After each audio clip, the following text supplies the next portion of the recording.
10h dimanche. Notre invité.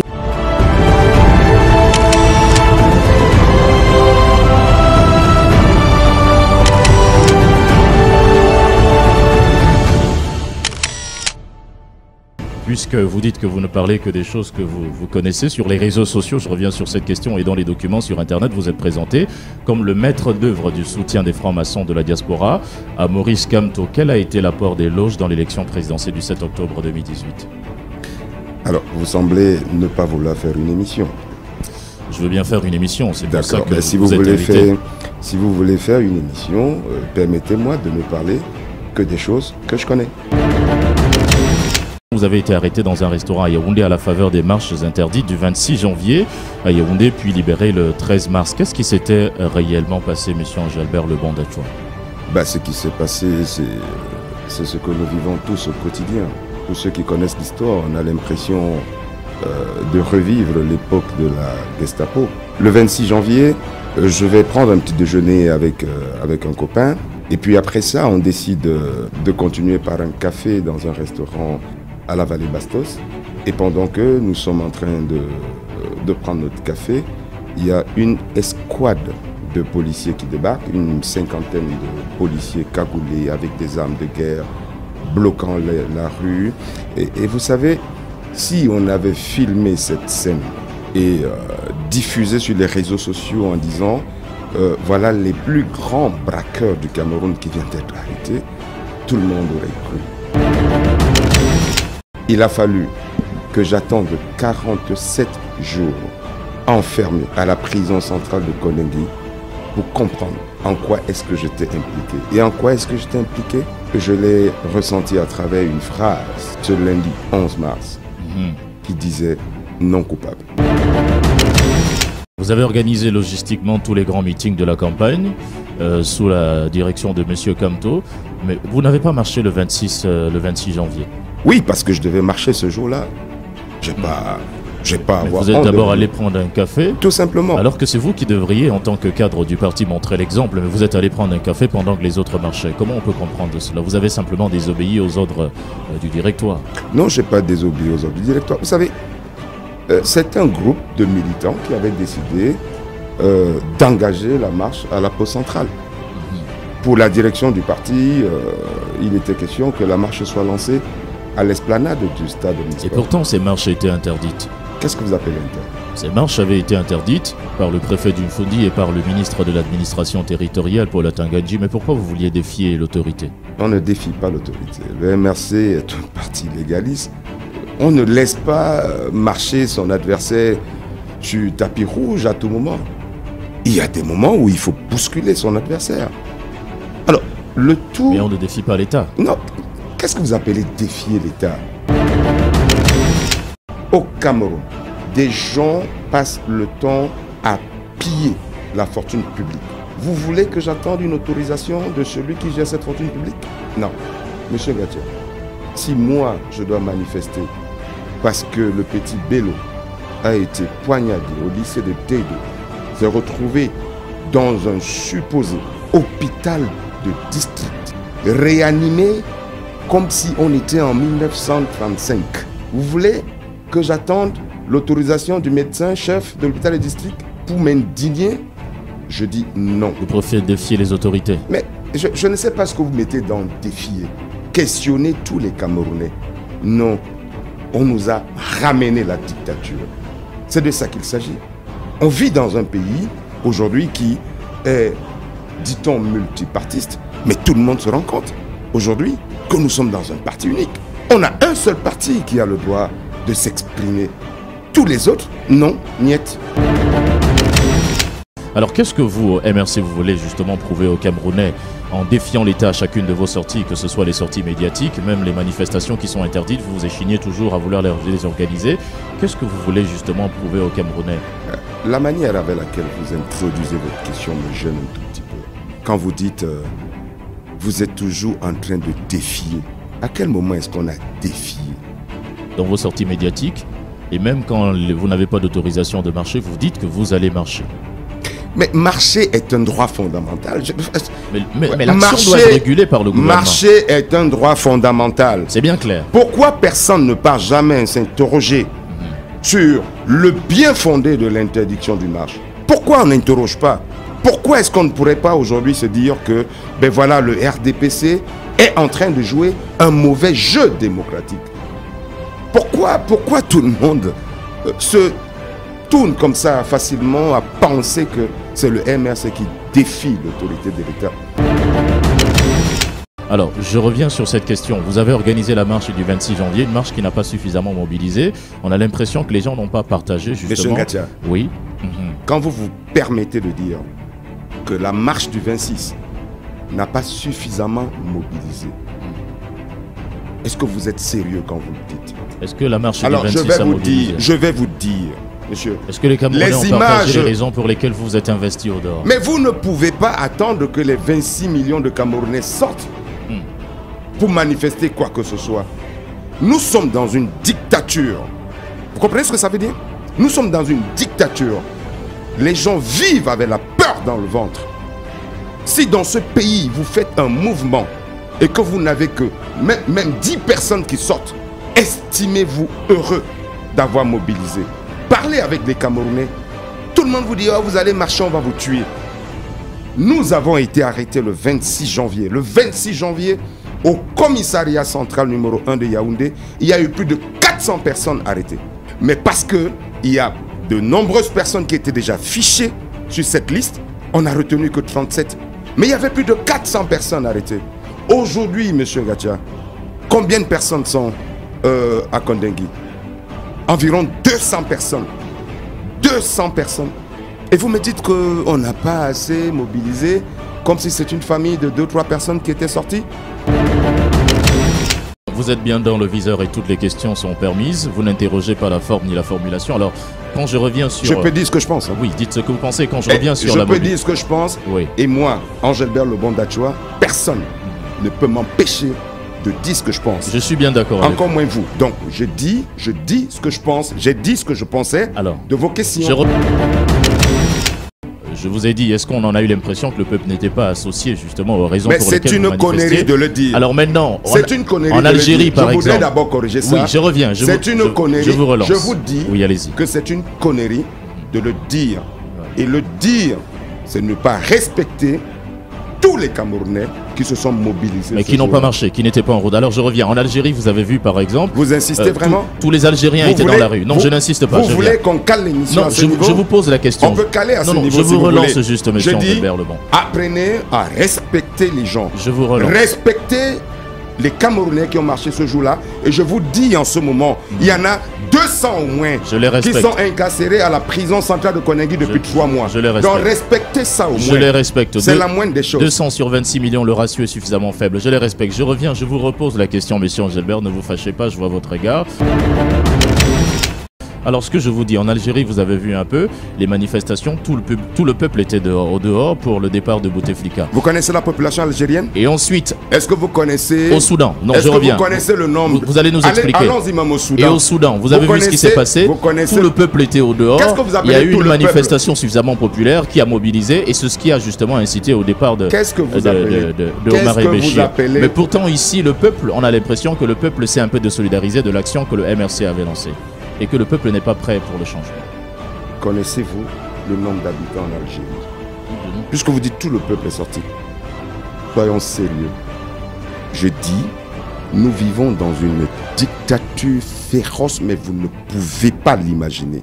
Si les 26 millions dont vous parlez ne sortent pas, ce n'est pas parce qu'ils se désolidarisent. Mais vous vivez en Éthiopie? Allez interroger les Camerounais. Ils ont tous envie de s'indigner, de manifester leur indignation. Mais qu'est-ce qu'ils vous disent? On va tirer sur nous. Mais personne ne s'interroge jamais sur comment des gens qui ont envie de manifester, la seule chose qu'on puisse leur opposer, c'est de tirer sur eux. Et ça s'est passé le 26 janvier. Le 26 janvier, on a tiré à Douala sur les populations. Alors, vous n'avez toujours rien dit sur les ambassades de Berlin et de Paris qui ont été cassées et qui sont les actions qui sont mises à l'actif du MRC. vous êtes journaliste, soyez sérieux. Je vous pose la question, ce n'est pas ma responsabilité. Non, mais soyez sérieux. Non, mais merci de la leçon. Merci de la leçon. Permettez-moi de vous dire ça comme ça. Ma responsabilité en tant que journaliste, surtout dans cette émission. Ça s'est déroulé depuis le 26 janvier, M. Ngatia. Vous êtes journaliste. Apportez-moi des éléments. Mais vous me posez des questions à l'affirmative. Non, je n'ai pas posé des questions à l'affirmative. Mais oui, bien sûr. J'ai bien dit vous êtes jusqu'à l'heure. Non, quand vous dites vous êtes jusqu'à l'heure, pourquoi vous n'avez pas dit vous n'êtes pas jusqu'à l'heure? Taxé par les autorités responsables des manifestations notamment qui ont déroulé sur les casques. Pourquoi vous ne me posez pas des questions avec un doute aussi? Parce que vous me posez la question comme si vous-même personnellement... C'est à vous de lever le doute, allez-y. Mais je n'ai pas levé le doute. En quoi est-ce que le MRC est concerné? J'ai même envie de dire, je n'ai même pas répondre. On nous le rabâche tous les jours. Le ministre de l'administration. Mais vous êtes journaliste, je vous le dis. Les préfets, les sous-préfets, toutes les autorités nous disent tous les jours, c'est le MRC qui a cassé les ambassades du Cameroun à Berlin et à Paris. Mais vous êtes journaliste, je vous le répète encore. Oui. Ça date du 26 janvier. Et vous me dites, le ministre a dit, le préfet a dit, le sous-préfet a dit, la voisine a dit, le voisin a dit. Et puis quoi? Je vous dis donc, j'interpelle votre responsabilité de journaliste. Je ne suis pas allé à Berlin ni à Paris. Mais vous devriez aller? Oui, payez-moi un billet d'avion, je vais y aller. J'ai pas envie d'insulter votre programme. Je dis encore, restons sur des choses sérieuses. Elle est sérieuse, on parle de l'ambassade du Cameroun à Berlin et à Paris. Où est-ce que vous avez vu le MRC à Berlin? Vous, journaliste, ces événements se sont passés à Mondovision. Où est-ce que vous avez vu le MRC à Berlin? Où est-ce que vous avez vu le MRC à Paris? Dites-moi où. Le responsable Europe du MRC s'appelle Henri Ndjoko. Où est-ce que vous l'avez vu? Mais soyons sérieux. Hier encore, oui. Vous savez, je vais vous dire une chose.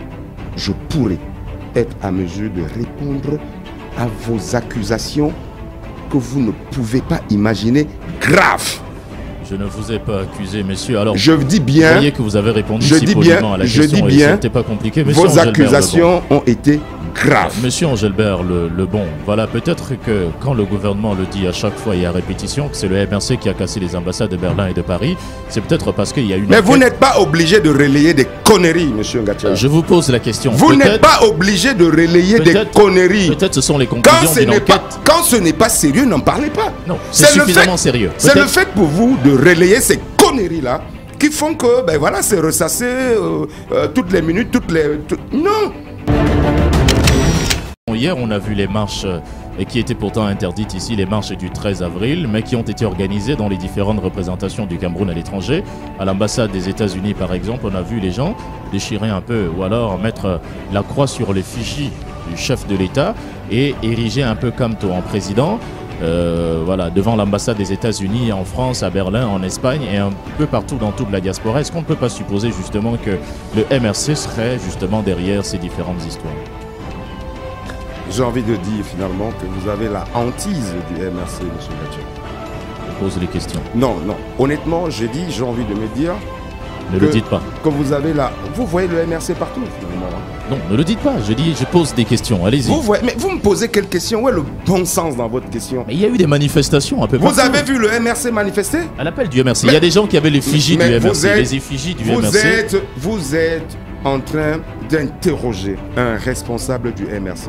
Ce responsable du MRC-là a contribué à un communiqué qui a été lu et diffusé partout où besoin pouvait se faire sentir en disant que les marches du 13 avril qui étaient prévues sont reportées à une date ultérieure.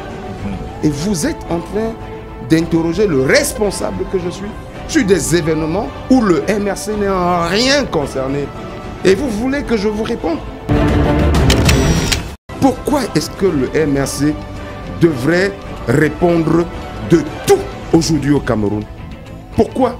Vous auriez répondu si facilement à la question qu'on serait passé des... Mais j'ai répondu à votre question. Je dis et je répète, le MRC n'est en rien concerné. Ceux qui ont organisé ces marches en Occident sont des Camerounais qui sont connus et qui expliquent tous les jours pourquoi est-ce qu'ils marchent. Il y avait Patrick Ngana aux États-Unis qui est un pro-Camto.